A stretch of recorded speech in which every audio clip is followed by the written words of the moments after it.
Lloydie, last time the Bombers played Richmond, it was a pretty even contest, and maybe for some poor kicking, the Bombers might have got a win. What have Richmond done since then to really become a genuine finals threat?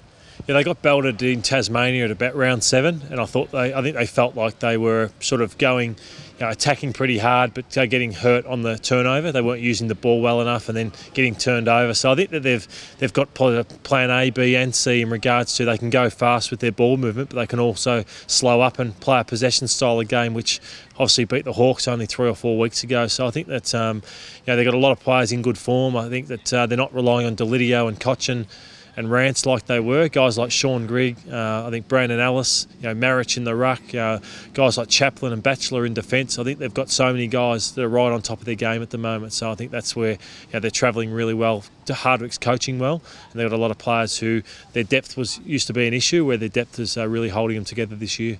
You touched on the defence there. Richmond haven't conceded more than 90 since back in May. So what do the Bombers forwards need to do to be able to kick a winning score?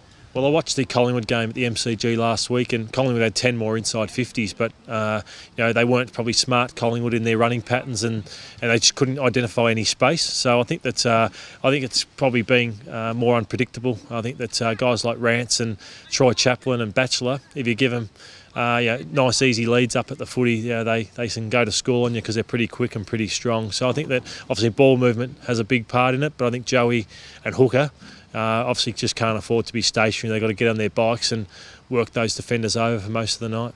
What can you tell us about Connor McKenna?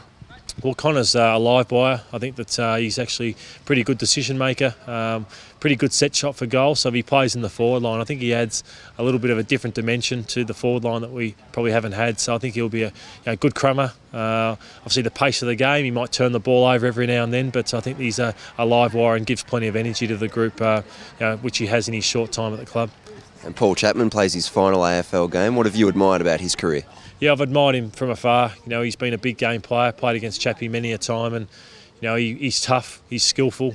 He's obviously been the full package for a long period of time, and he's bringing a broad wealth and knowledge to the players, and he's been like a coach out on the ground. So the boys have really missed him this year, and it's just fantastic that the members and the home game can honour him this week with hopefully a big crowd, and hopefully we can see Chappie snap one round his body like we've seen him do so many times before.